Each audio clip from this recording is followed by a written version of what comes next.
Loren say rings through my head like all the time.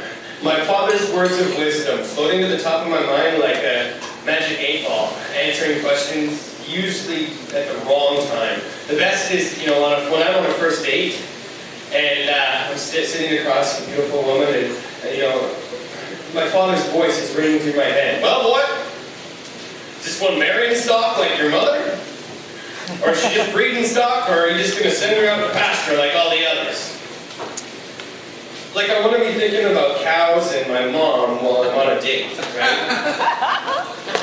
The first 12 years of my life were spent riding horseback with my dad through thick forests and grassy fields and shallow waters and rocky hills. All the time, listening to my father's little key pieces of wisdom. Because Loren would always say, I knew I would never make money as a cowboy, but at least I could have time with my kids. Getting hurt was a part of life. Getting back on the horse was more than just a figure of speech. If I ever reached a bloody finger out to my father, he'd say, "You're fine, son. It's a long ways from your heart." Pull out his hanky that he always kept in his back pocket and probably had blown his nose in it 3 or 4 times already this morning, wrap it around my finger and say, "Those are healing boogers. No, we got cows to herd." The other thing, my Lord would also say things like, "I'll take an old biddy over a flighty heifer any day, because a biddy's a biddy, but a heifers are unpredictable."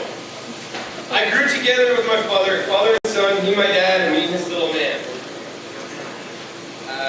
Many winter days and nights were spent sitting in Tim Hortons, now 12 years old, drinking black coffee, because Loren would say, cowboys don't use sugar and cream unless it's on strawberries. Sitting across from my dad in the middle of bitter coffee gave me the strength to tell him I didn't want to go to church anymore, because it says in the Bible, you don't got to go to church to go to heaven. Loren quietly lifted his cup, taking a swig out of his coffee and exhaling loudly, because Loren would also say, if coffee ain't hot enough to burn your tongue, it's too cold.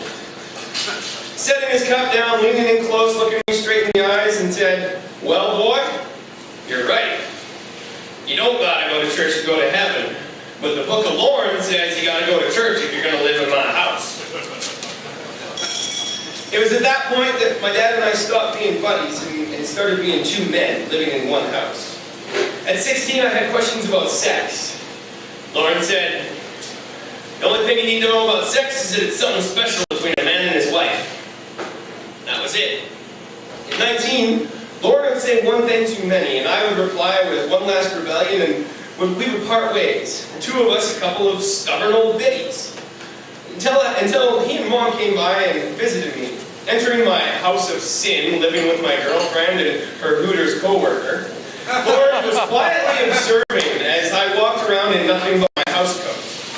Later on that day, when Mom went to the washroom, Loren leaned in and said, "My dad had a saying, you can't have 2 cooks in the kitchen." At 21 and an adult, I leaned back cockily and said, "It's okay, Dad. Neither of them cook."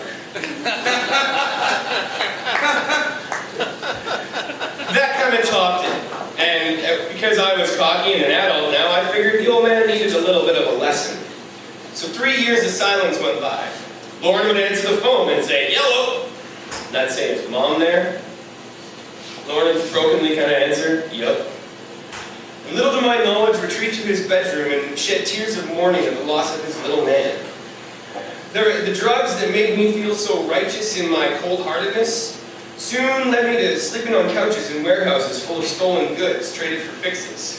And on the edge of no return in a spring May day, Loren would call and say, "Boy, I need your help. Help only you can give." Because you see, after I left home, Loren said to himself, "Can't catch cows anymore, so I guess I'll cook them." He started a catering company. One that he built from nothing to something that would be the rescuing reason returning his son to him.